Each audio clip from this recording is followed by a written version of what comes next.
विश्वानि देव सवितरुदृतानि परासु यद्भद्रं तन्नयासु। ॐ भद्रं कर्णेभिः शृणुयाम देवा भद्रं पश्येमाक्षिभिर्यजत्राः स्थिरैरङ्गैस्तुष्टुवांसस्तनूभिः व्यसेमहि देवहितं यदायुः। वेद प्रेमियों सुधी श्रोताओं, संप्रति हम सब ऋग्वेद के षष्ठ मंडल के 68वें सूक्त की व्याख्या में प्रवेश करने जा रहे हैं। इस सूक्त में 11 मंत्रों का संकलन है। मंत्र संख्या 9 और 10 को छोड़कर शेष मंत्र त्रिष्टुप छंद में निबद्ध हैं। 9 और 10 संख्यक मंत्र जगती छंद में हैं। सभी मंत्रों के दृष्टा ऋषि बृहस्पति, भरद्वाज और देवता इंद्र वरुण हैं।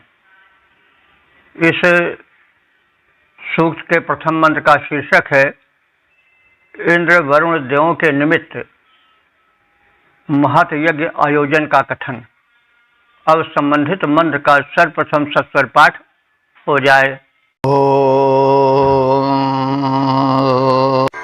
सृष्टेवाञ्जग्न उद्यतः सजोषा मनश्वद्रक्तबर्हिषो जदध्ये आज इन्द्रावरुणाभिषे अद्य महे सुम्नादमः आपवर्तत। इस प्रथम मंत्र में उस यज्ञ करने की सूचना इंद्र और वरुण उन देवों को दी जा रही है। उसमें उनका आमंत्रण भी किया जा रहा है और यह सूचना दी जा रही है निवेदन पूर्वक कि जैसे बड़े बड़े यज्ञ होते आ रहे हैं देवों को प्रसन्न करने के लिए, उसी प्रकार के उच्च स्तरीय यज्ञ का आयोजन आज भी तुम दोनों महान देवों इंद्र और वरुण के निमित्त किया जा रहा है। तो इस प्रकार से इस शुभ आयोजन में आप दोनों देव पधारें। तो इंद्र के विषय में आप सब जानते ही हैं। हमारे यहाँ के त्रिकालदर्शी ऋषियों ने उस परम सत्ता का जो विश्व का स्वामित्व करती है उसका नाम इंद्र रखा। इंद्र परब्रह्म परमेश्वर परमात्मा या सर्वोच्च सत्ता का नाम है। इंद्र बाद में क्यों छोटा हो गया उसके विषय में हम कई बार बता चुके हैं। यदि चाहें तो प्रारंभ के सूक्तों में आपको ये कारण मिल जाएंगे जिससे ऋग्वेद के इंद्र में और बाद के इंद्र में अंतर आ गया, क्यों आ गया, कैसे आ गया। तो इंद्र और वरुण इन दोनों देवों की साथ साथ स्तुति की गई है। तो इंद्र तो सर्वोच्च सत्ता है ब्रह्मांड की, और वरुण जो ब्रह्मांड है वो कैसे सुचालित हो उसके संचालन के लिए जो सुदृढ़ नियम बनाए गए हैं उसका परिपालन सुंदर ढंग से हो रहा है कि नहीं, उसको व्यवस्थित करने के लिए जो कार्यकारिणी शक्ति है उसका नियामक वरुण है। तो इंद्र तो ब्रह्मांड नायक है, वरुण व्यवस्थापक है। नियम बन गया, सृष्टि बन गई, लेकिन उसके संचालन के हेतु व्यवस्था भी होनी चाहिए और व्यवस्था के साथ साथ उसका परिपालन समुचित हो, इसके लिए भी शक्ति की आवश्यकता होती है। तो वो शक्ति जो व्यवस्था के संचालक है वो वरुण है। वरुण के विषय में भी बहुत कुछ बताया गया है पिछले एपिसोड्स में, कहना पुनरुक्ति होगी, आप उसे देख लें। तो वरुण जो है वो ऋग्वेद के महान देवताओं में से हैं। तो आज भी उनकी महत्ता के कारण उनको कलश में स्थान दिया जाता है प्रत्येक यज्ञ में, क्योंकि वो जल से संबंधित या जल के नियामक देवता हैं। तो इन इंद्र और वरुण देवद्वय की प्रार्थना के क्रम में कहा जा रहा है कि इंद्रा वरुण, हे इंद्र और वरुण दोनों देवों, यह यज्ञ जो यज्ञ अद्य महे इसे आज बड़ी महान उपलब्धि के लिए हम लोग कर रहे हैं, और जिस यज्ञ को महे सुमनाय, महान सुमनाय मन सुमन कहते हैं सुख को, जिस कोट के यज्ञ को महान सुख के लिए आवर्तत पूर्वकालीन पूर्व युगीन ऋषि व्यवस्थित करते आए हैं, तो उसी कोट का व्यापक यज्ञ वाम माने तुम दोनों के हेतु उद्यतः उद्यमशील मनुष्यवत मनुष्यों से युक्त मनुष्यों द्वारा वृत्त वर्हिष कुशासन बिछा करके व्यापक रूप से उस यज्ञ को समायोजित किया जा रहा है। वर्हिष कहते हैं कुश को, वृत्त माने फैलाना, तो यानी कुशासन बिछाना। तो वैदिक युग में कुश का आसन परम पवित्र माना जाता था, उसी को व्यापक रूप से बिछाया जाता था। तो यज्ञ बड़ा होता था तो व्यापक रूप से कुशासन भी बिछाया जाता रहा होगा। तो वही कहा जा रहा है कि जैसे पूर्व काल में बड़े बड़े यज्ञ होते रहे हैं, वैसे संप्रति हम सब और उद्यमी मनुष्य मिल करके तुम दोनों देवों के इंद्र और वरुण के लिए व्यापक रूप से कुशासन बिछा करके यजध्यायी यजन करने के लिए, यज्ञ करने के लिए हम सब तत्पर हैं।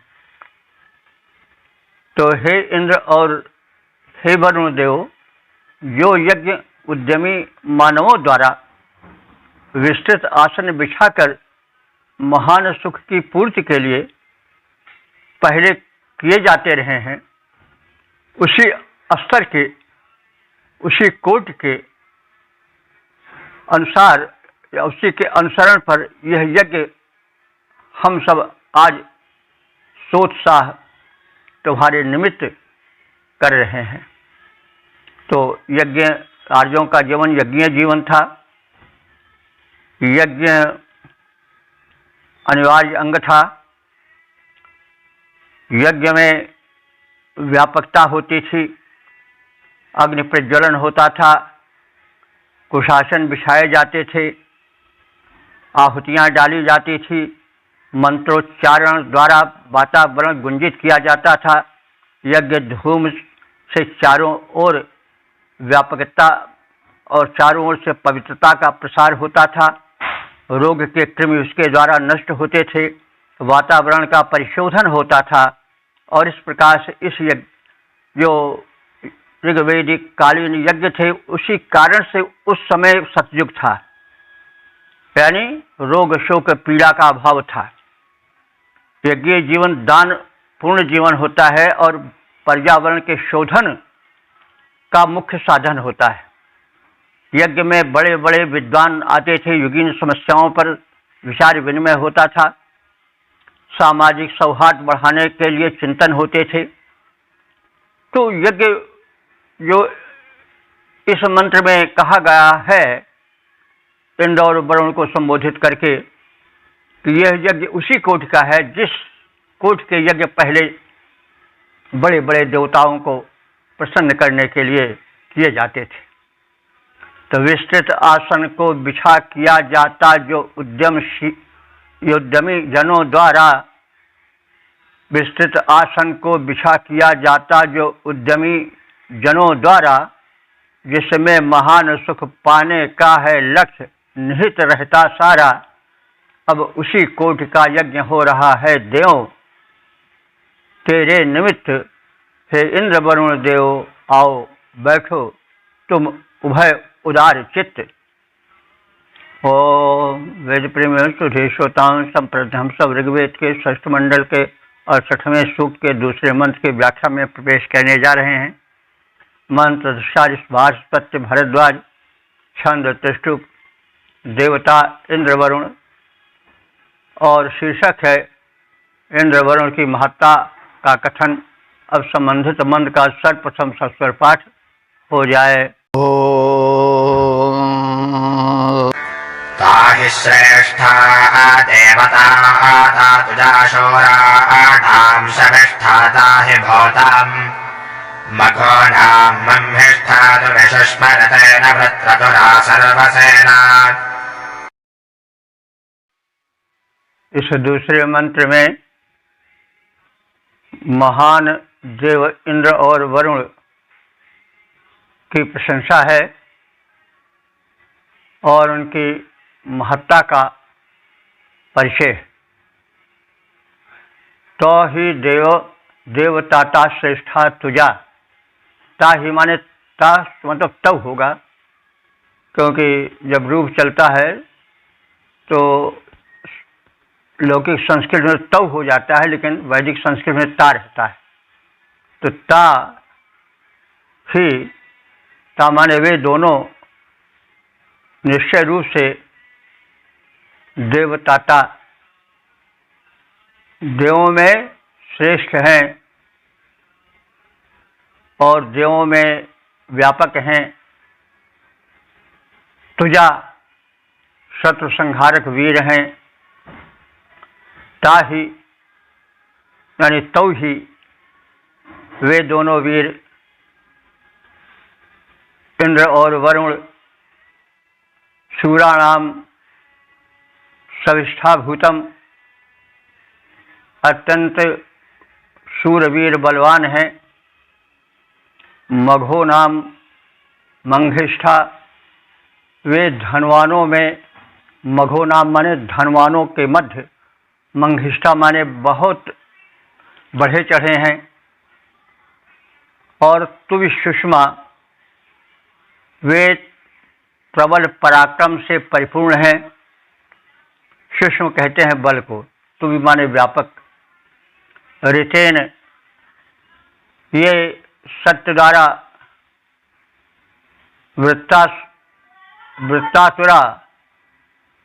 वृत्तासुर यानी शत्रु सेनाओं का संहार करने वाले हैं। और सर्वसेना युक्ता, सभी प्रकार की सेनाओं से युक्त हैं। सभी प्रकार का मतलब हुआ चतुरंगिणी सेना मानी जाती है। तो पैदल अश्वसेना, पैदल सेना, अश्वसेना, गज सेना, रथ सेना।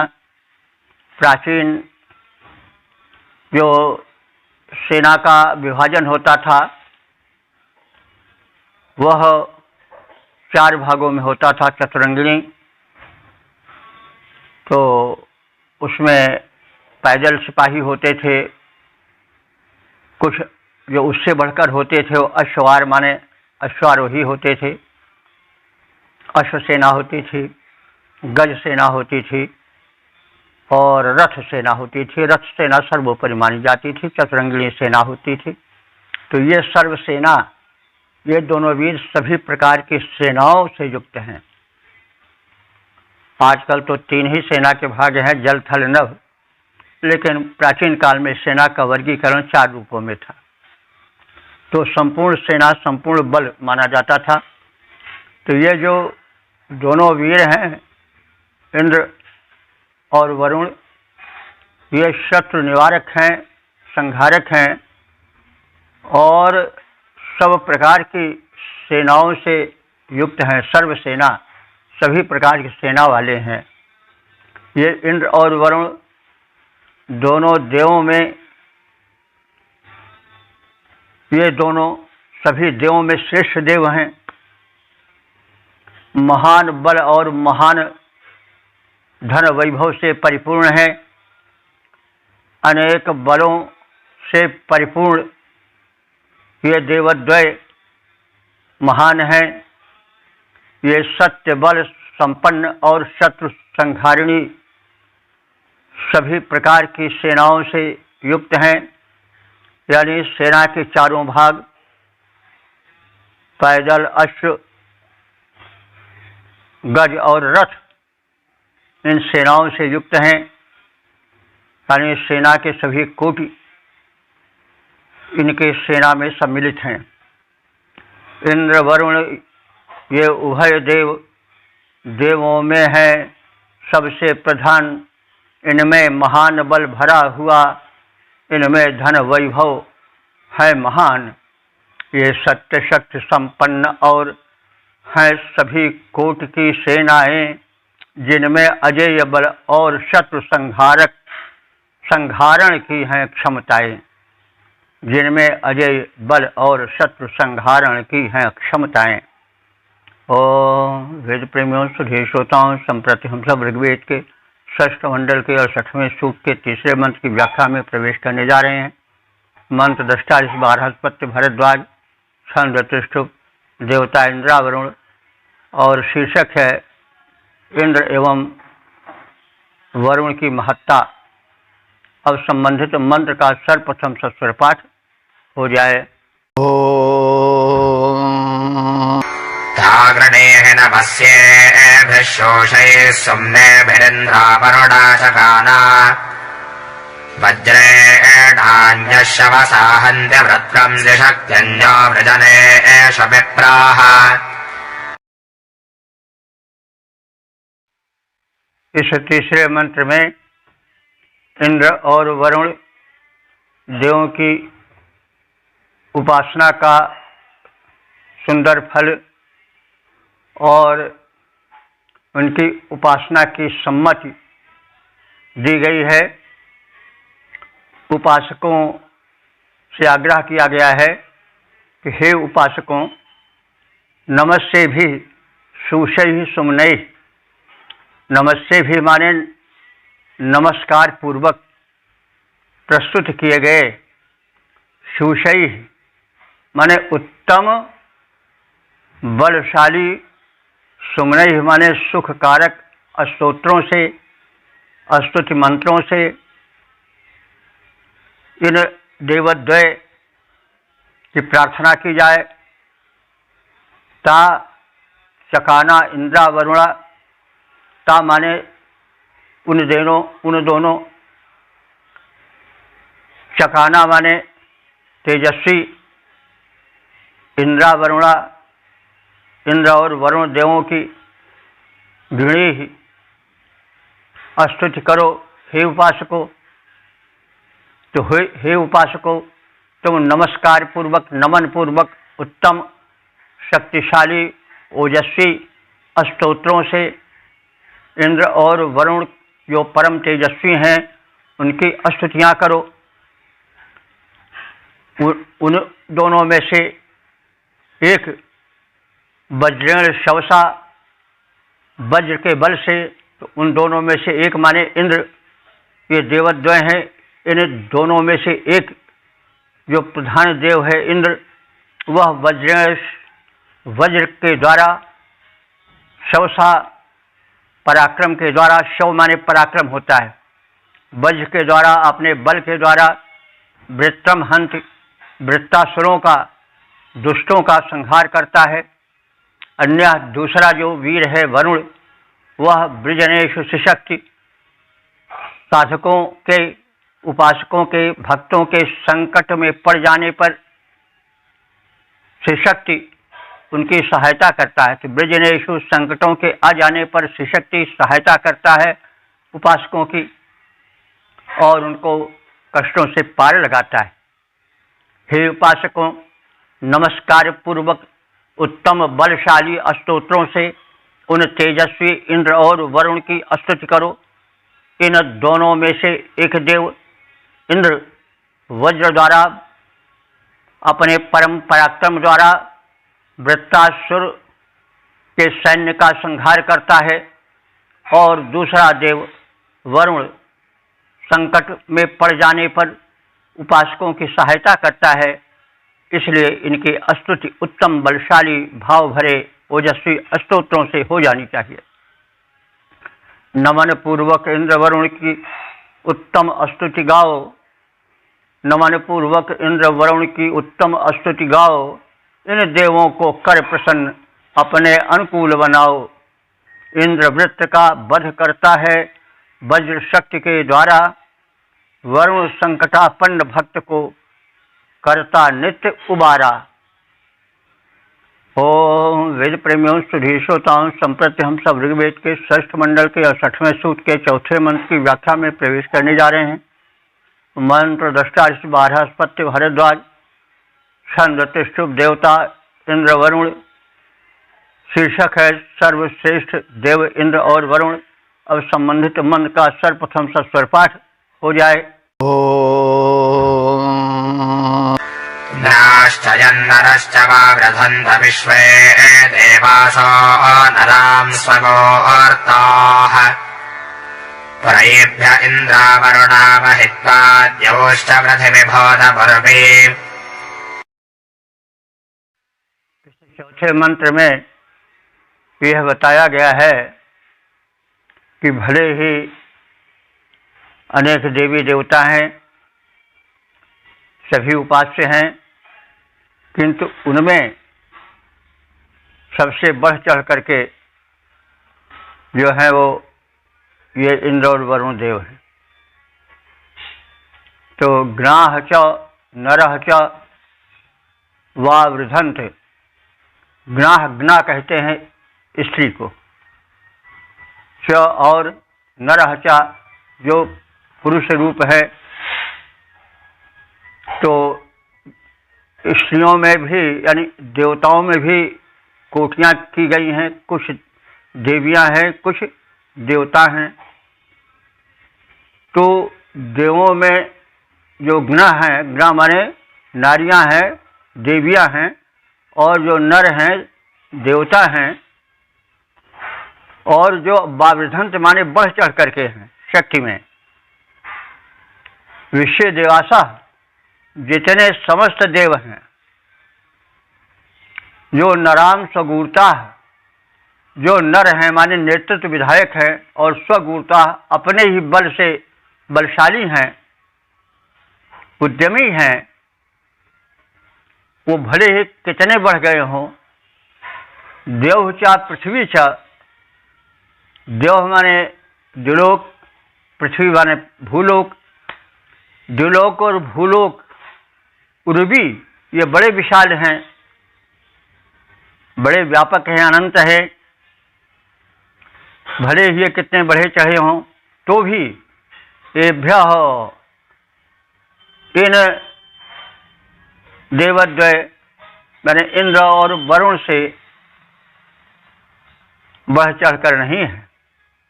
महित्वा प्रभुतम, महत्व के कारण, प्रभुतम माने बहुत अधिक, ये कथित देवी और देव मंडल से बढ़ चढ़ कर हैं, अधिक महिमान्वित हैं। यानी देवी और देवताओं के मध्य इंद्र और वरुण अधिक श्रेष्ठ है, सर्वाधिक बल में, विक्रम में, महिमा में बढ़ चढ़कर हैं। समस्त नर नारी रूप देवी देवता द्यावा पृथ्वी अपने नेतृत्व और महत्ता के कारण, बल के कारण, विक्रम के कारण कितने ही बढ़े चढ़े क्यों न हो गए हों, किंतु इंद्र और वरुण से बढ़कर कोई नहीं हो सका है। ये दोनों देव सबसे बढ़ चढ़कर सिद्ध हो चुके हैं, अस्तु उपास्य हैं, सर्वप्रथम उपास्य हैं, वंद्य हैं। नर नारी संपूर्ण देव अवनी अंबर जो छाए, नर नारी संपूर्ण देव अवनी अंबर में छाए, उद्यम बल से ये सब चाहे जितना भी बढ़ जाए, इंद्र वरुण से बढ़कर कोई कभी न हो पाएगा। इन दोनों का झंडा सबसे ऊंचे लहराएगा। ओम वेद प्रेमियों सुधी श्रोताओं, संप्रति हम सब ऋग्वेद के षष्ठ मंडल के 68वें सूक्त के 5वें मंत्र की व्याख्या में प्रवेश करने जा रहे हैं। मंत्र दृष्टा ऋषि बारहस्पत्य भारद्वाज छंद त्रिष्टुप देवता इंद्र वरुण। शीर्षक है इंद्र वरुणोपासना के सत्परिणाम। अब संबंधित मंत्र का सर्वप्रथम सत्पर पाठ हो जाए।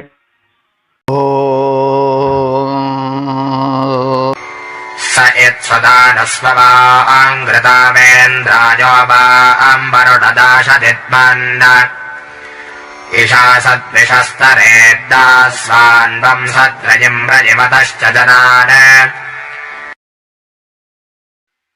इस पंचवें मंत्र में बताया गया है कि इंद्र और वरुण का उपासक दानी यजमान सर्वश्रेष्ठ शक्तिमान बन जाता है, उसका प्रतिद्वंदी कोई रह ही नहीं जाता है।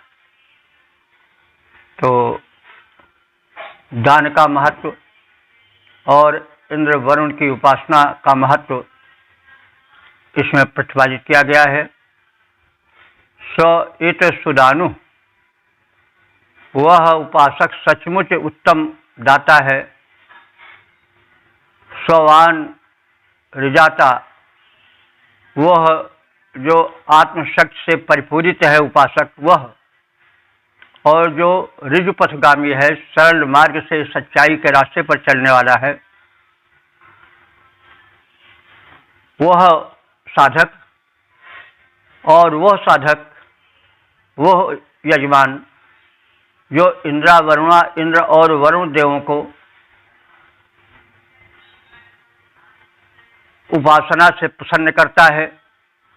यह वाम दाशति, जो तुम दोनों देवों को उपलक्षित कर उनका नाम लेकर के उनके सहारे दान देता है। सह दासवान, वह दानी दिशा दिशा तरेत, अन्न से द्वेष करने वालों को भी तैर जाता है। यानी वह दान, अन्न दान से द्वेष करने वालों को भी तैर जाता है, अर्थात उसका कोई प्रतिद्वंदी रह ही नहीं जाता है, सब उसके बन जाते हैं। तो वे लोग जो कि दान की निंदा करते हैं और कहते हैं अरे सब दूसरे को लुटाने से क्या लाभ, तो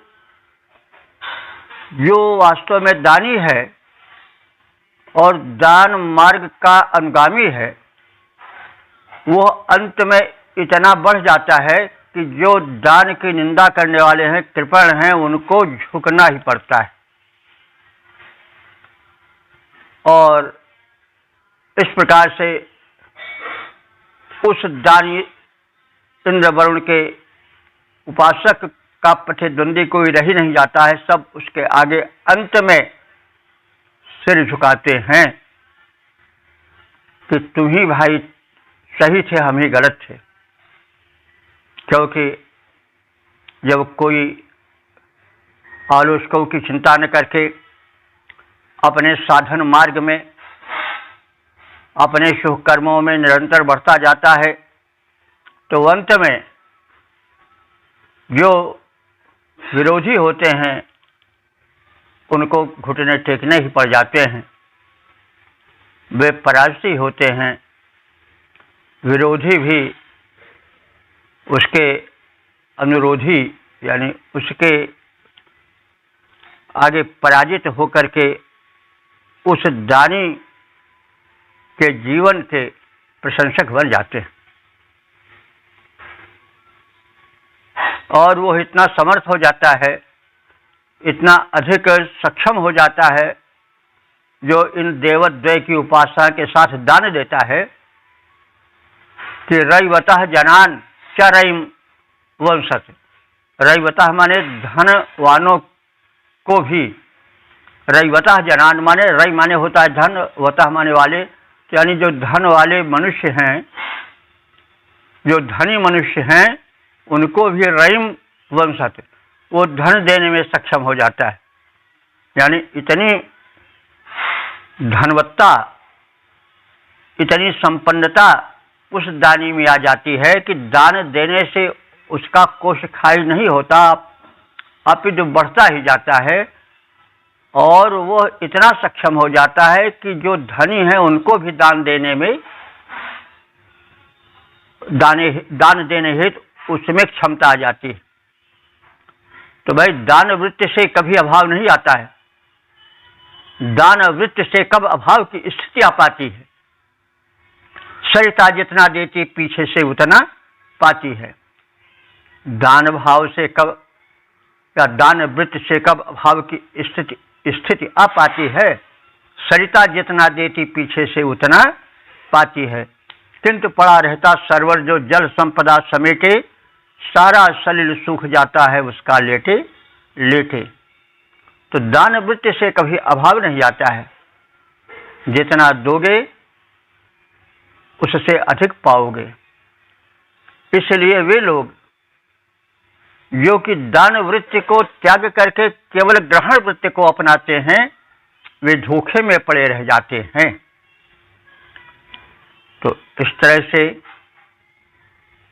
यह बताया गया है कि जो व्यक्ति उद्यमी हैं, इंद्र और वरुण के उपासक हैं, दानी हैं, उनका दान कोष कभी रिक्त नहीं होता है।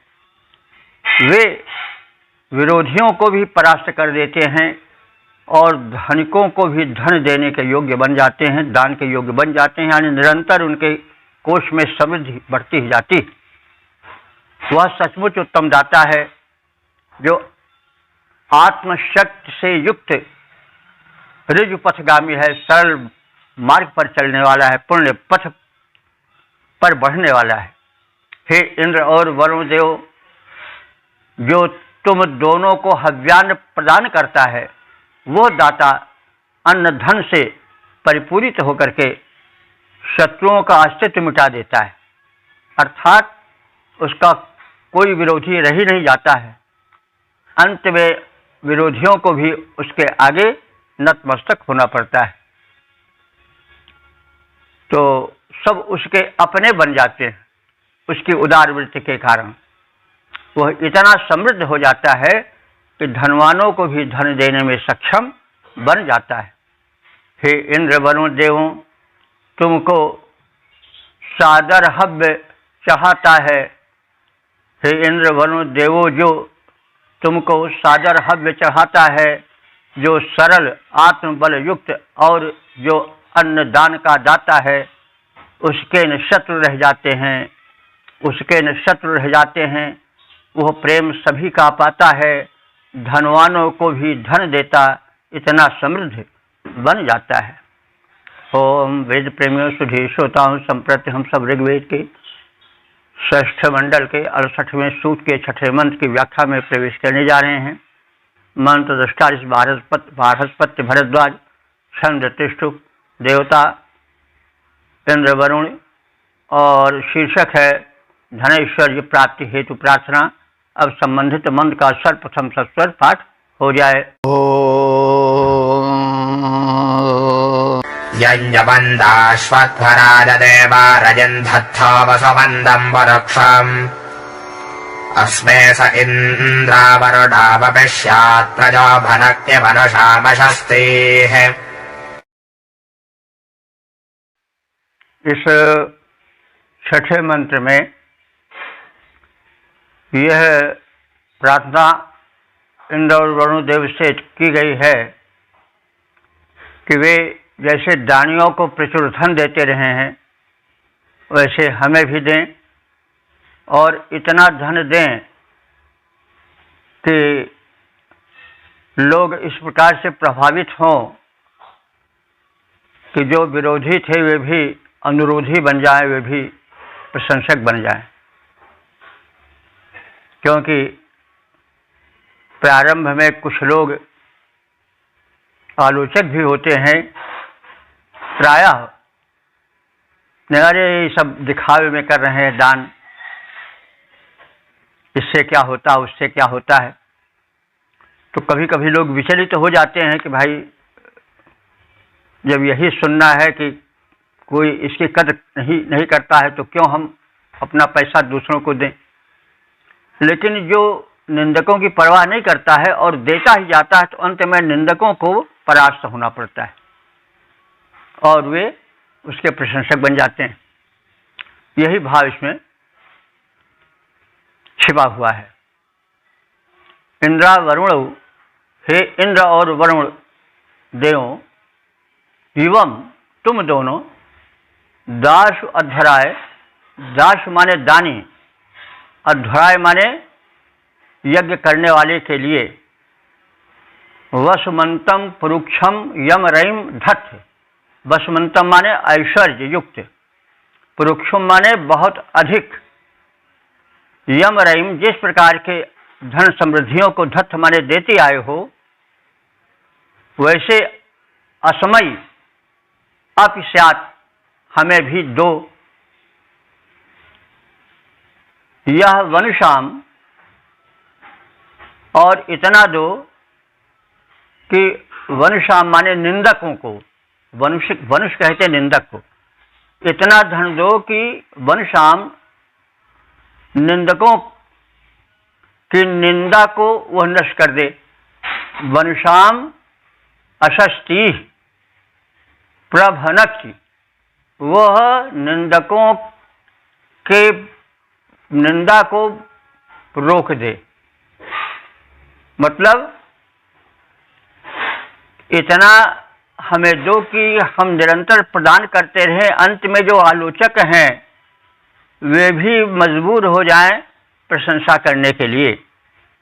तो इतना धन दो कि हम दान वृत्ति से पीछे न हटें और निरंतर दान देते रहें, और अंत में जो आलोचक होते हैं वे भी झुक जाएं, प्रशंसा करने के लिए बाध्य हो जाएं, उनकी निंदा वाली जुआ रुक जाए, और इस प्रकार से हम मुक्त हस्त दान देते रहें और यश पाते रहें।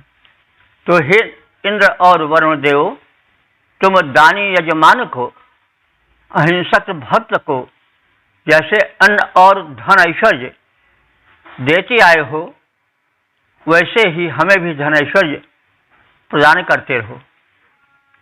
हमें ऐसा धन दो, हम तुमसे इतना धन ऐश्वर्य पावें कि जिससे निंदक भी हमारे प्रशंसक बन जाएं। दान से निंदक भी प्रशंसा, मतलब इतना दान दें कि अंत में जो आलोचक थे, अरे तो दिखावा करते हैं, क्या क्या करते हैं, तो अंत में उस हमारे निरंतर दान के प्रभाव से वे जो दुष्ट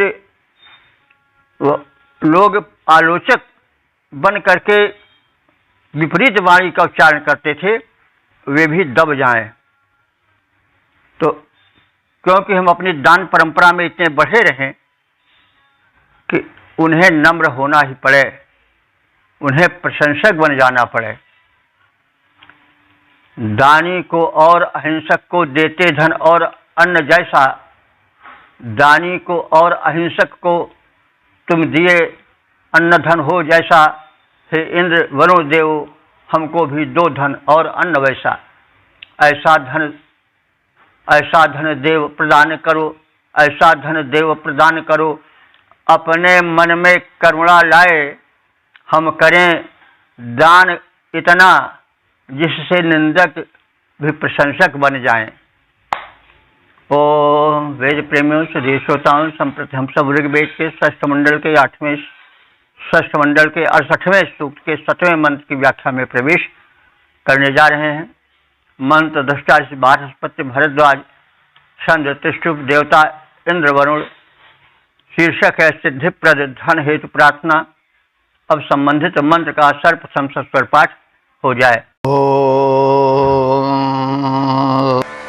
वदनस्वत्रात्रा देवगोपास्वरेभ्य इन्द्रावरुणारयिष्यात् येषां षष्पः प्रदनासु साह्वान् प्रसद्यो जम्नातिरते तदरिः। इस 7वें मंत्र में उत्तम कोटि के पवित्र धन प्राप्ति हेतु प्रार्थना है कि हमारे जो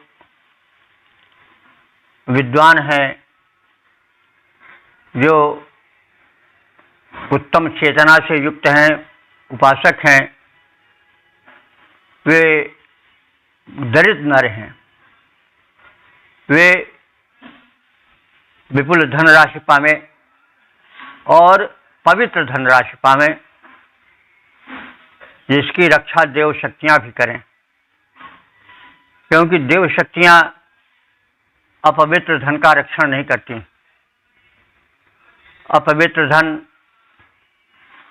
भले धन पाने वाले को ऊपरी संतोष दे दे कि हम धनी हो गए, लेकिन उसका परिणाम अच्छा नहीं होता है।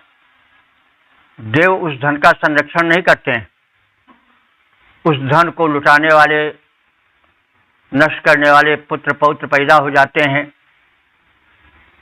जो कि उसको लुटाते हैं तरह तरह के व्यसनों में, जुए में, शराब में लगाते हैं। तो वह दैविक कोप का भाजन बन जाता है यदि धन उत्तम नहीं रहा, और उसे तरह तरह के और उपद्रव पैदा होते हैं। इसलिए उत्तम धन की कामना की गई, और उस संदर्भ में कहा गया है कि हे देवता, हे इंद्र और वरुण, न सूर्यभ्य, सूर्य कहते हैं विद्वान को, हमारे विद्वान उपासकों को और धन दो, धनम दे। और कैसा धन दो? देव गोपा, जिसकी रक्षा देवता करें। गोप माने रक्षा करना वाला, रक्षक। गोप माने ग्वाला नहीं है, गोप माने रक्षक, गुप धातु से है रक्षक। तो ऐसा धन दो जिसकी की रक्षा देवता करें। मतलब जो धन पवित्र होता है, उस धन की रक्षा करने वाले देवता होते हैं। उस धन से वृद्धि होती है, उस धन से धन परिवार के लोग शुभ चिंतक, शुभ विचारधारा वाले होते हैं। और जो धन अनुचित होता है, उस धन से दुर्बुद्धि पैदा होती है, देवता बुद्धि भ्रष्ट कर देते हैं, और फिर देवता गोप नहीं रह जाते, रक्षक नहीं रह जाते हैं। वह धन जो अनुचित साधन से आता है, उसे वो धन बुद्धि को विपरीत कर देता है, जिसको कहते हैं बुद्धि भ्रष्ट हो गई। तो भ्रष्ट हो जाने का मतलब कि क्या हुआ कि उसके जरिए दुराचार, अनाचार, गर्व, मिथ्या घमंड, परपीड़न और शरीर संबंधी अनेक दुर्बलताएं आ जाती हैं। तो प्रार्थना है कि हे देव, हमको ऐसा धन दो कि जिस धन की रक्षा देव करें और हमारा धन वो सुरक्षित बना रहे, वो दुर्व्यसनों में न लगे। ऐशाम सुषमा, जिस धन के बल से, सुषम माने बल, ऐशाम सुषमा, जिस धन के बल से प्रतनाश साहवान हम युद्धों में विजय पाएं। युद्ध जो अनुचित शक्तियों से करना अनिवार्य हो जाता है, क्योंकि हम युद्ध से बच नहीं सकते हैं। रोग से, शोक से, व्याधा से, बाध से, तमाम तरह तरह के दुष्टों से और भीतरी शत्रुओं से लोहा लेना ही पड़ता है। जैसे आलस्य मनुष्याणाम शरीर स्थो महान रिपु, आलस्य मनुष्य के शरीर में बैठा हुआ बड़ा भारी शत्रु है। तो शत्रु तमाम ऐसे हैं जिनको पहचानते हैं, तमाम को पहचान भी नहीं पाते हैं। तो वो धन सात्विक हो, ताकि हमारे जो बाहरी भीतरी शत्रु हैं उन पर हम विजय पा सकें। ततुरी माने त्वरापूर्वक, शीघ्रता से। द्विमना, उस धन से उत्पन्न तेज द्वारा हम सद्यः प्रतिरते तत्काल दुखों से पार पा जाएं। वो धन हमें दुखों से पार कराने वाला हो। तो धन जब अनुचित ढंग से आता है तो दुख से पार नहीं मिल पाता है। पीछे पुलिस लग जाएगी, लुटेरे लग जाएंगे, बुरी यादें आ जाएंगी, आदि आदि। लेकिन धन अगर उद्यम से कमाया जाएगा, श्रम पूर्वक कमाया जाएगा, तो उस धन से हम दुखों से पार हो जाएंगे, ऐसी वैदिक मान्यता है। हे इंद्र और वरुण देव, हमारे विद्वानों को ऐसा धन दो जिसका संरक्षण देवता स्वयं करें, जिस धन के बल से हम युद्धों में विजय पाएं और उस धन के प्रताप से तत्काल हम सभी प्रकार के दैविक भौतिक तापों से मुक्त हो जाएं। जिसका संरक्षण करें देव, विद्वत जन ऐसा धन पाएं जिस धन के बल के द्वारा हम युद्धों में विजय शीघ्र पाएं। हे इंद्र और हे वरुण देव, पाएं वह धन तेरे द्वारा जिसके प्रताप से पा जाएं हम सब कष्टों से छुटकारा। ओम वेद प्रेमियों सुधी श्रोताओं, संप्रति हम सब ऋग्वेद के षष्ठ मंडल के 68वें सूक्त के 8वें मंत्र की व्याख्या में प्रवेश करने जा रहे हैं। मंत्र दृष्टा 12 बृहस्पति भारद्वाज, छंद त्रिष्टुप, देवता इंद्रा वरुण। शीर्षक है कृपा बल प्राप्ति हेतु प्रार्थना। अब संबंधित मंत्र का सर्वप्रथम सस्वर पाठ हो जाए। यो न इन्द्रावरुणाग्रडाना वृन्दम् रजिंसो श्रवसाय देवात् इत्था गृणन्तो महिनस्य शर्धोपाननावादुरितादरेम।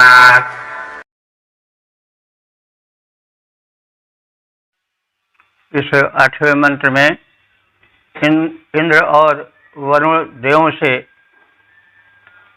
उनकी कृपा प्राप्ति हेतु प्रार्थना है, ताकि पाप दोषों से उस पार जाया जाए।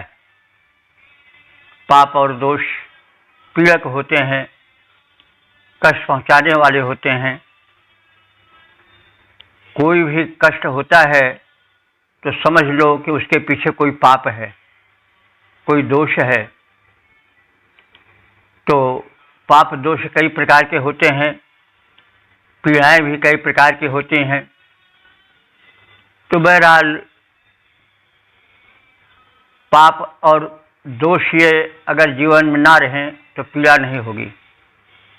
पीड़ा कई प्रकार की है, हमारा मन संतप्त रहे, हमारा मन चिंतित रहे, हम या हमारा परिवार बुरी आदतों में लग जाए, स्वास्थ्य ठीक न रहे, समाज में निंदा हो, ये सब पाप के दोष के ही परिणाम है।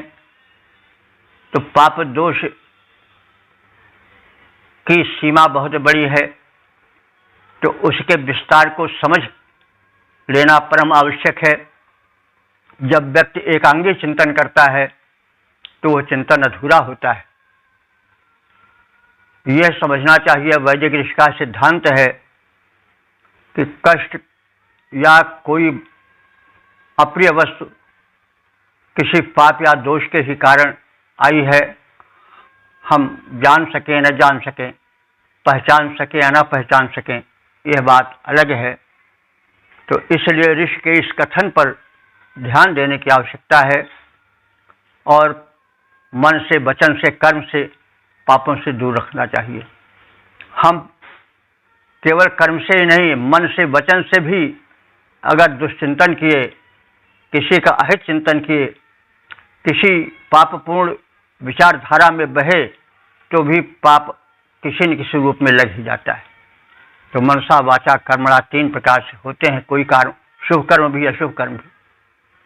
तो बहरहाल इस प्रकार से हम पाप का, दोष का विस्तृत अर्थ लें और उसको जीवन से जोड़ कर देखें। तो देवा इंद्रा वरुणा, हे देव माने दाता, प्रकाशक, इंद्र और वरुण देव, गृणाना, हम तुम दोनों की स्तुति करते हैं। और गृणाना माने स्तुति प्राप्त होने वाले, स्तुति को पाने वाले तुम दोनों देव। सौश्रवाय नह रहीम प्रीतम, सौश्रवाय माने श्रव, सुश्रव माने सुंदर यश, श्रवस कहते हैं यश को। तो सुश्रवसाय माने सुंदर यश प्राप्त करने के लिए नह रहीम प्रीतम, हमें रई दो। रई माने ऐश्वर्य, धन, हमें धनैश्वर्य दो कि हम उसके जरिए श्रेष्ठ यश प्राप्त करें। इत्था मेहनत से श्रद्धा गणनतः, इस तरह से तुम्हारे महान सामर्थ्य की गणनता माने स्तुति करते हुए, गुणगान करते हुए हम लोग अपह नावान, अपह माने जल, नावान माने प्रवाह, तो जल प्रवाहों को जैसे नौका पार कर देती है वैसे दुरिता तरेम, हम सब लोगों दुरितों से, दुरित माने पाप से, तरेम माने तर जाएं। जैसे नौका से कोई जल प्रवाह नदी आदि का पार कर लिया जाता है, वैसे हम तुम्हारी कृपा से, तुम्हारे अनुदान से अपने जीवन में बहने वाली कष्ट की धारा से, समस्याओं की धारा से पार हो जाएं। हे इंद्र और वरुण देव, हम तुम दोनों की स्तुति करते हैं। तुम हमें यश के लिए धन दो, तुम में अपार सामर्थ्य है, तुम्हारे सामर्थ्य की हम स्तुति करते हैं। जैसे नौका द्वारा जलराशि पार कर ली जाती है, वैसे ही तुम्हारे कृपा बल से हम पापों से सहज ही पार हो जाएं। हे इंद्र वरुण देवों, तुम दोनों का करते हम यशोगान बन सकें यशस्वी, अस्तु हमें तुम करो प्रचुर वैभव प्रदान। जलराशि प्रबल जलयान प्राप्त कर कोई तर जाता, जैसे हम पाकर तेरी कृपा शक्ति पापों से तर जाएं वैसे। ओम वेद प्रेमियों सुधेशोताओं, संप्रति हम सब ऋग्वेद के षष्ठ मंडल के 68वें सूक्त के 9वें मंत्र की व्याख्या में प्रवेश करने जा रहे हैं। मंत्र दृष्टा 12 पत्ते, भरद्वाज, छंद जगती, देवता इंद्रा वरुण, शीर्षक महान देव वरुण की स्तुति होती रहे। अब संबंधित मंत्र का सर्वप्रथम सस्वर पाठ हो जाए। प्रसम्राजे बृहते मन्मथ प्रियमर्चते वाजवरुणाज सप्रथाः अजञ्ज उर्वे महिनामहेरतः कृत्वा विभात्य जरो न शोचिषा। इस 9वें मंत्र में वरुण देव की स्तुति करने हेतु स्तुतिकर्ताओं से आग्रह है। हे स्तोतारः, हे स्तुतिकर्ताओं, बृहते सम्राज्य, बड़े सम्राट रूप में माने जाने वाले उस वरुण देव की स्तुति करो। वह वरुण देव कैसे हैं? सप्रथः व्यापक महिमा वाले हैं। प्रियम, अपनी महत्ता के कारण सबको प्रिय हैं। मन और माननीय हैं।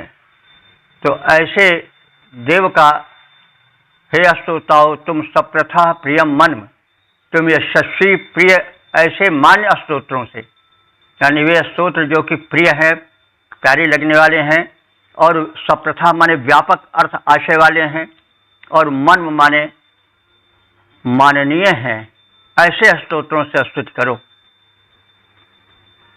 प्रअर्च, विशेष रूप से स्तुति करो।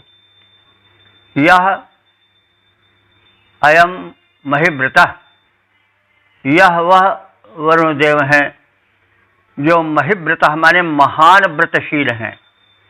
महि माने महान होता है। पृथ्वी महि के लिए रूढ़ है, लेकिन पृथ्वी भी महि इसलिए नाम पाए है कि वह बहुत व्यापक है। चलते जाइए उसका और छोर मिलता नहीं, तो इसलिए पृथ्वी को महि कह दिया गया या मही कह दिया गया। अब वो रूढ़ हो गया, लेकिन मूल रूप में महि माने महान होता है। यह आप सब जानते हैं कि ऋग्वेद में भाषा का वह रूप है जो अभी तक रूढ़ नहीं हो पाया था। इसलिए शब्द जो आए हैं वो गुणवाची हैं प्रायः। तो अब महि शब्द धरती के लिए कम है, महत्ता बड़ाई के लिए या व्यापक विस्तार के लिए अधिक है। ऐसे तमाम शब्द हैं, कभी कभी हम बताते हैं और ना बताएं तो भी समझना चाहिए। तो यह जो वरुण देव हैं वो महिव्रत माने महान व्यापक व्रतशील हैं, नियम के निर्वाह करने वाले हैं, अजरा और जरा दोष रहित हैं, बुढ़ापे के दोष से वंचित हैं, वे नित्य युवा बने रहने वाले हैं।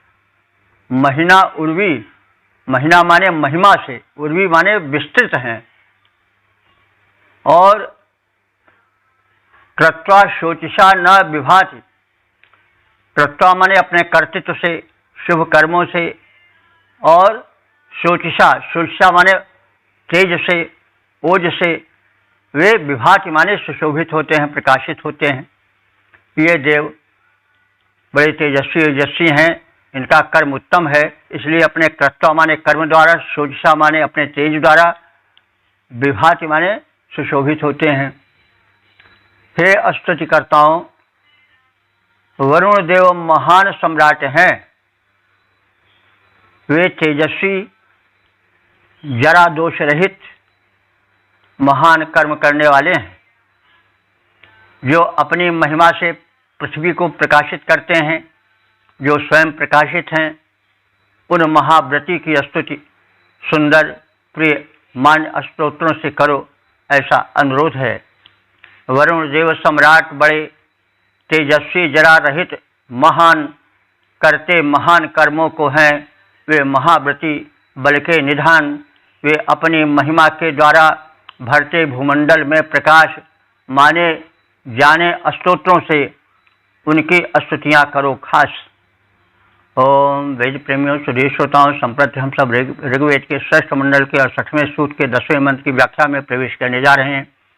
मंत्र दृष्टा इस बार बृहस्पति, भरद्वाज, छंद जगति, देवता इंद्रा वरुण, शीर्षक है सोमपानार्थ आमंत्रण। अब संबंधित मंत्र का सर्वप्रथम सस्वर पाठ हो जाए। इन्द्रावरुणा सदपा विभं सुतं सोमं विवदं मद्यं धृतव्रता युवोरथो अध्वरं देववीतजे प्रजस्वसरमुपजाति वेतजे। इस 10वें मंत्र में इंद्र और वरुण देवों को सोमपान हेतु आमंत्रित किया गया है, उनसे सविनय प्रार्थना की गई। सोम आप सब जानते हैं देवताओं का परम प्रिय पेय है। उस समय वो प्राप्त हो जाता रहा होगा सतयुग में किसी प्रकार से, लेकिन आज तो हम लोग उसका दर्शन ही नहीं कर पाए, सोमलता कैसी होती है। तो बहरहाल इस सोम को हम सौम्यता पूर्वक समर्पित नैवेद्य से ले सकते हैं। जो हमें परम प्रिय वस्तु समझ पड़ती है उसको हम देवता को चढ़ावें और वह नैवेद्य देवता प्रेम पूर्वक ग्रहण करेंगे। इसीलिए कहा जाता है तो दियम वस गोविंदा तुभ्यमेव समर्पय, हे गोविंद यह जो हम तुम्हें समर्पण कर रहे हैं तुम्हारा ही दिया हुआ है, और प्रसादम कुरु केशव, इसको स्वीकार करके प्रसाद बना दो। तो देवता को जो अर्पित की जाती है वस्तु वो प्रसाद बन जाती है। इसलिए हमारे यहाँ विधान है कि भोजन के पहले, आहार के पहले देवार्पण किया जाता है।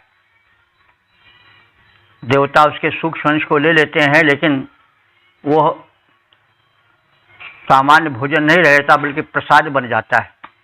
तो सोमपान प्रिय नैवेद्य के अर्थ में हम ले सकते हैं। सोम को इसे जाने रहें कि एक सोमलता है, उसका निचोड़ है, सोम पत्थर से कूटकर सोमलता को निकाला जाता था, उसमें छान करके पवित्र जल मिलाया जाता था, दुग्धादि मिलाए जाते थे, देवताओं को समर्पित किया जाता था। लेकिन सोम को आप प्रत्येक सौम्य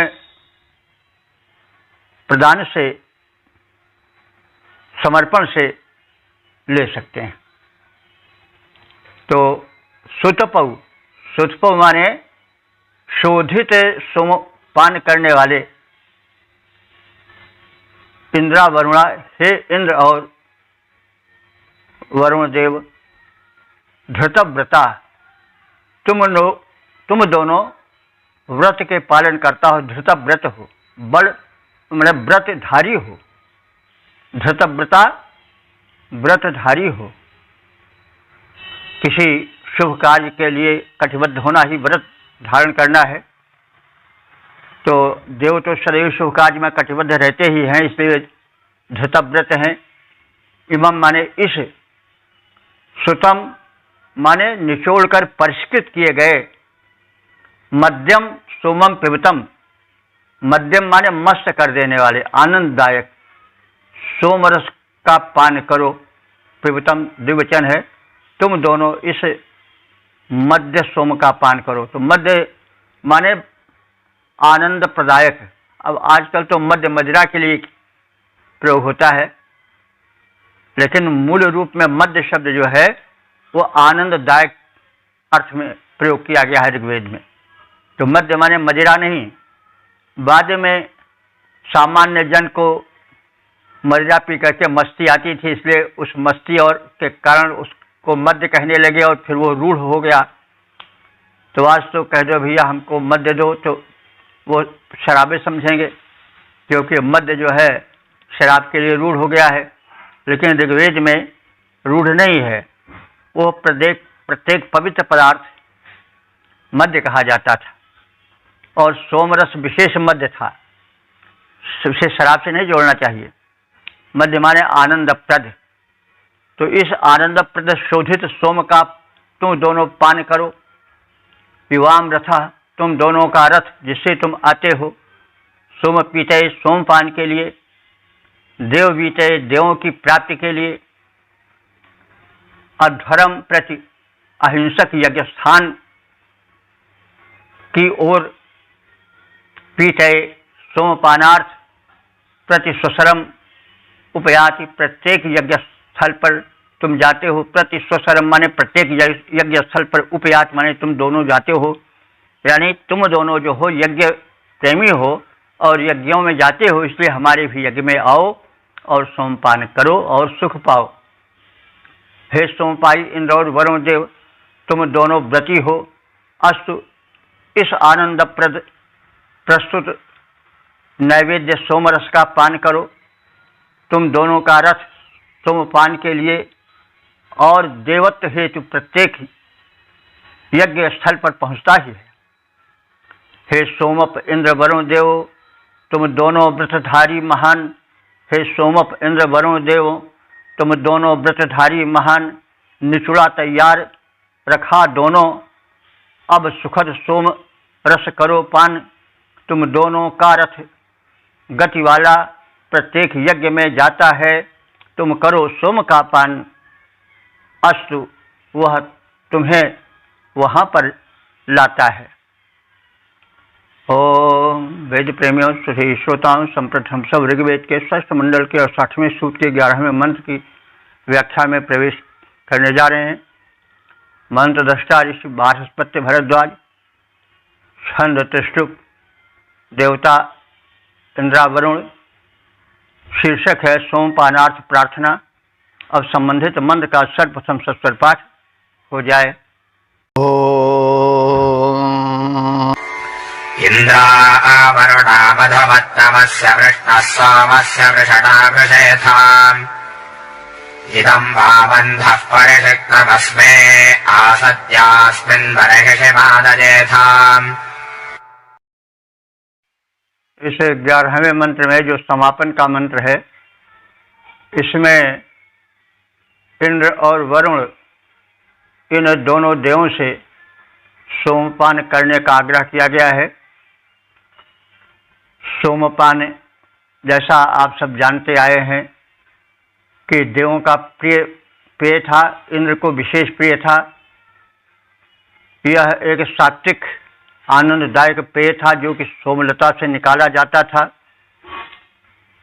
लेकिन प्रत्येक नैवेद्य जो देवों के पर चढ़ाया जाता है, श्रद्धा भाव से परिपूरित होने पर वो सब सोमरस बन जाता है। तो हम इस रूप में अर्थ करें।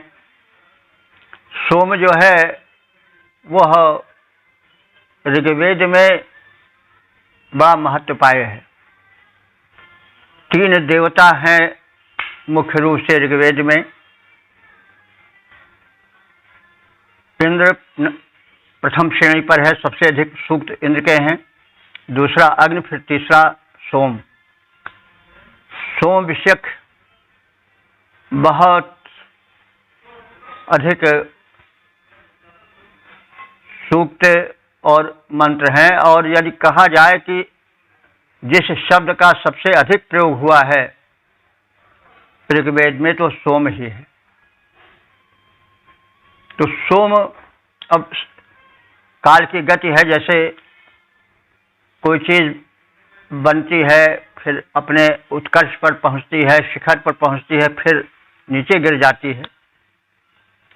तो अब जितने प्रसिद्ध थे ये 3 देव, इंद्र, अग्नि और सोम, अब आज के सनातन उपासना पद्धति में इनका वो स्थान नहीं रह गया है। यह काल की गति है, लेकिन शक्ति तो कभी नष्ट नहीं होती है। शक्ति तो सदैव है। परमात्मा की शक्ति जो ब्रह्मांड पालन करती है वो इंद्र है, और जो नियमन करती है वो वरुण है। सोमरस वो शक्ति का प्रवाह है जो ब्रह्मांडीय ऊर्जा के रूप में जाना जाता है। ऊर्जा ही मुख्य वस्तु है, तो ऊर्जा या ऊर्जास्वल वस्तु नैवेद्य रूप में परमात्मा को चाही जाती है और ऊर्जा की कामना की जाती है। एक सात्विक सरस पेय है सोमरस। तो इस सोमरस, इस नैवेद्य को ग्रहण करने हेतु इंद्र और वरुण से इस मंत्र में प्रार्थना है। इंद्रा वरुणा, हे इंद्र और वरुण देव, मधुमत तमस्य वृष्ण सोमस्य। मधुमत तमस्य माने मधुरतम, वृष्ण माने बल प्रद, सोमरस का वृषणा, हे बल वाले दोनों वीरों।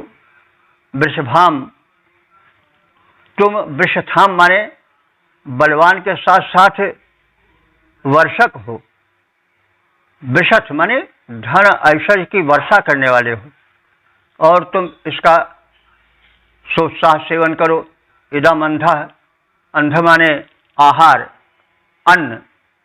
अंध माने अंधा नहीं, अंध माने आहार या अन्न होता है। तो यह सोमरस के लिए प्रयुक्त हुआ है। इदम अंधा, यह अन्न रूप यानी तुम्हारे आहार रूप में प्रस्तुत सोमरस परिशिक्तम तुम्हारे ही लिए तैयार किया गया है, तुम्हारे लिए परिष्कृत हुआ है। परिशिक्तम माने परिष्कृत होना, सुधारा जाना, संवारा जाना, शोधित किया जाना।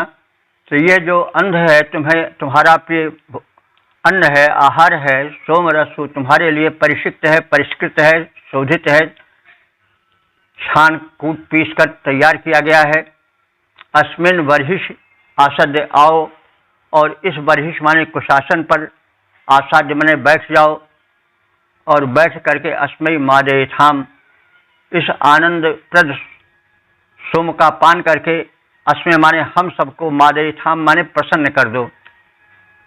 तो आप इस प्रसन्न कारक सोमरस का पान करो और हम सबको पी करके धन्य बना करके प्रसन्न कर दो। हे बलवान इंद्र और वरुण देव, तुम दोनों मधुरतम बलप्रद सोमरस का पान करो और बल से परिपूरित होकर, उत्साह से परिपूर्ण होकर के हम लोगों का हित करो। हे देव प्रवद, हे देवद्वय, ये सोमरस तुम्हारे ही लिए तैयार करके तुम्हारी ही प्रतीक्षा में रखा है। इस कुशासन पर आकर विराजमान हो जाओ और इस मधुर आनंदप्रद सोमरस का पान करो।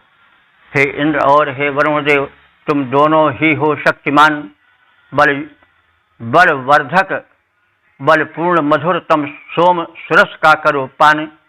इसलिए कुशासन पर बैठो, आनंद भरा इसमें महान, अनुरोध यही तुम दोनों से सानंद करो यह मधुर पान। तो इस प्रकार से हमने ऋग्वेद के षष्ठ मंडल के 68वें सूक्त के 11 मंत्रों का संक्षिप्त अर्थ जानने की चेष्टा की और अब तक ले जो मंत्र व्याख्यायित हो चुके हैं उनकी संख्या हो चुकी है 5082। अब इस सूक्त में 11 मंत्रों में इंद्र और वरुण इन देवद्वय की प्रार्थनाएं हैं। इंद्र जो है सृष्टि के विधायक, सृष्टि के नायक, देवों के स्वामी, सर्वोत्कृष्ट देव हैं। इंद्र जो हैं वो वैदिक ऋषियों द्वारा परमात्मा के प्रदत्त प्रथम नाम हैं। नाम तो रखा जाता है वस्तु को एक वस्तु को दूसरे वस्तु से अलग समझने के लिए, क्योंकि नाम ही से हम लोग सांसारिक काम चलाते हैं। वैसे शक्ति का कोई नाम नहीं है। इंद्र वो परम शक्ति है जो स्वामी के अर्थ में, शासक के अर्थ में, परब्रह्म परमात्मा के अर्थ में ऋग्वेद में प्रयुक्त हुई है।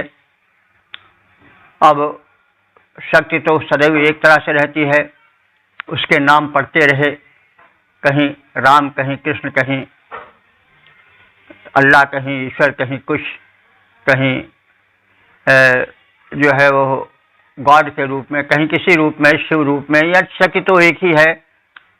अब नाम बदलने से शक्ति नहीं बदलती है। इसलिए यह झगड़ा कि यह ईश्वर है, यह अल्लाह है, यह है, यह वो है, तो हम केवल यहीं सिर झुकावेंगे, वहाँ नहीं जाएंगे, यह मतलब अज्ञानता है।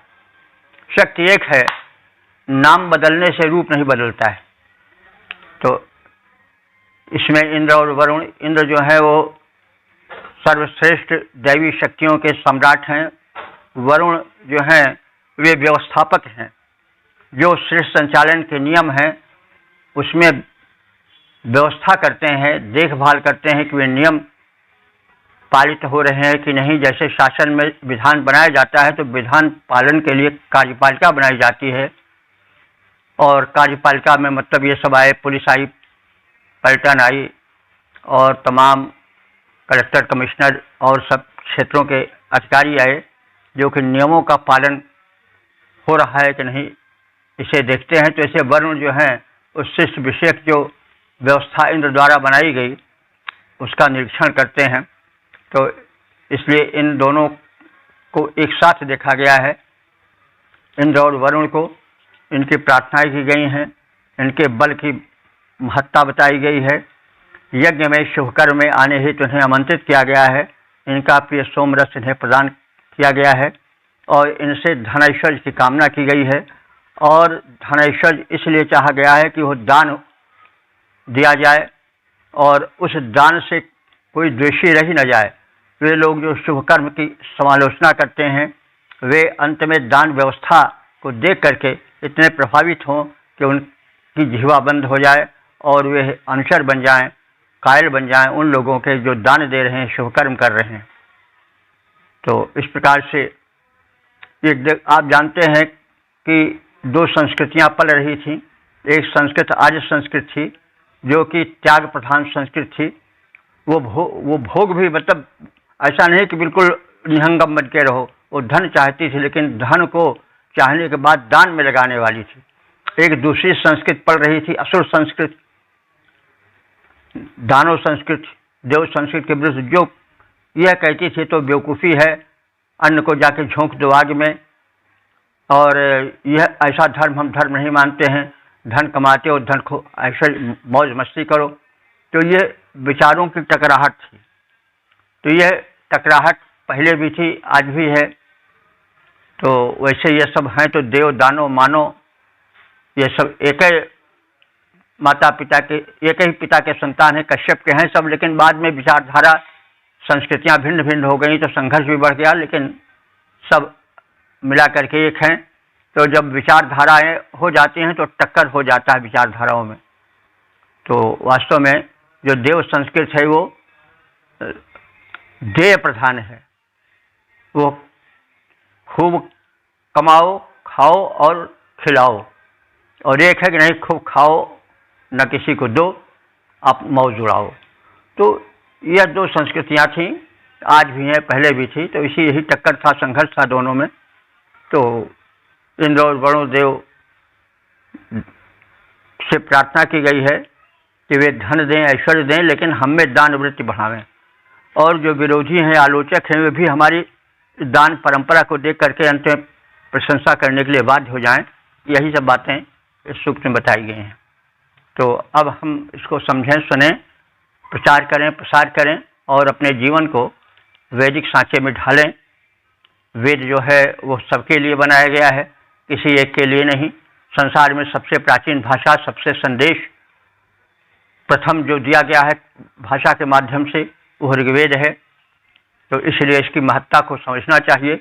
इसके संदेश शाश्वत हैं और निरंतर कल्याणकारी हैं। यज्ञ जीवन से हम दूर हो गए हैं, इसीलिए हम देखते हैं कि तमाम पर्यावरण प्रदूषण जन प्रकोप हम बर्दाश्त कर रहे हैं। और वैज्ञानिक गण बताते रहते हैं कि यदि प्रदूषण बढ़ता रहा तो फिर एक दिन प्रलय आ जाएगी, मनुष्य किसी काबिल नहीं रह जाएगा, उसका अस्तित्व ही मिट सकता है। तो इस प्रदूषण को दूर करने का सर्वश्रेष्ठ साधन यज्ञ है। हम कहते हैं सतयुग में सब लोग सुखी थे, स्वस्थ थे, दीर्घायु पाए थे, तो उसका कारण यज्ञीय जीवन था। इसलिए हम फिर से यज्ञीय जीवन प्रारंभ करें तो फिर से सतयुग आ सकता है धरती पर।